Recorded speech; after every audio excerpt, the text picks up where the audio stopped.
You'll need to remove the headlight washer covers before removing the bumper, and you could do this by operating the windscreen washer until these operate and catching it, but that would be quite messy if you're in a workshop. So if you stick a tool in underneath,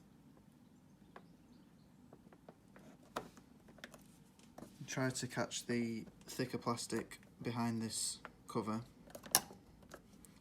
then holding the cover up, there's an even stronger piece of plastic here which you can use to pull the washer out, and with the washer out you can unclip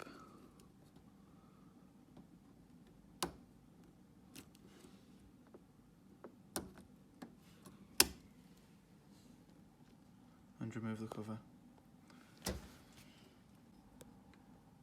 And I'll show you how to refit, because I won't be refitting the bumper on the video. So you'll want to pull the washer jet back out,